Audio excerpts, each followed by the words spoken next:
પ્રાપ્ત વિગત અનુસાર વડોદરા શહેરના ડભોઈ વાઘોડિયા રિંગ રોડ ઉપર આવેલ આદિત્ય પાર્ટી પ્લોટની સામે આદિત્ય ઓર્બિટમાં લલિતભાઈ ભાગલે ઉંમર વર્ષ 36 તથા તેમના પત્ની રાજુલા લલિતભાઈ ભાગલે ઉંમર વર્ષ 34 આ બંને દંપતી રહેતું હતું. બંને પતિ પત્ની નોકરી કરતા હતા. પતિ લલિતભાઈ ભાગલે L&T કંપનીમાં નોકરી કરતા હતા, જ્યારે તેમના પત્ની રાજુલા ભાગલે શિક્ષિકા તરીકે નોકરી કરતા હતા.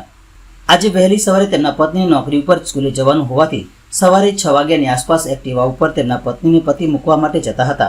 આ દંપતી એક્ટિવા ઉપર સુરત અમદાવાદ હાઈવે પરના વાઘોડિયા બ્રિજ પરથી પસાર થતા હતા.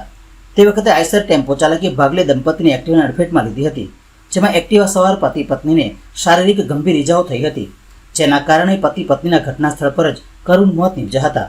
અકસ્માતના બનાવ બાદ ટેમ્પો ચાલક ટેમ્પાને ઘટના સ્થળે મૂકી ફરાર થઈ ગયો હતો. અકસ્માત મોતના બનાવને પગલે કપુરા પોલીસનો સ્ટાફ ઘટના સ્થળે આવી પહોંચ્યો હતો. દરમિયાન L&T કંપનીના અન્ય કર્મચારીઓ આ રોડ ઉપરથી પસાર થતા તેઓ પણ અકસ્માતને પગલે ઊભા રહ્યા હતા અને રોડ ઉપર પડેલા મૃતદેહોને જોતા L&Tના કર્મચારી હોવાની પ્રાથમિક પોલીસને જાણ થઈ હતી. જોકે પોલીસે અકસ્માત મોતના બનાવ સંદર્ભે ટેમ્પો કબજે કરીને ટેમ્પો ચાલક વિરુદ્ધ કાયદેસરની કાર્યવાહી કરી બંને મૃતદેહોને પોસ્ટમોર્ટમ માટે સયાજ હોસ્પિટલમાં ખસેડ્યા હતા.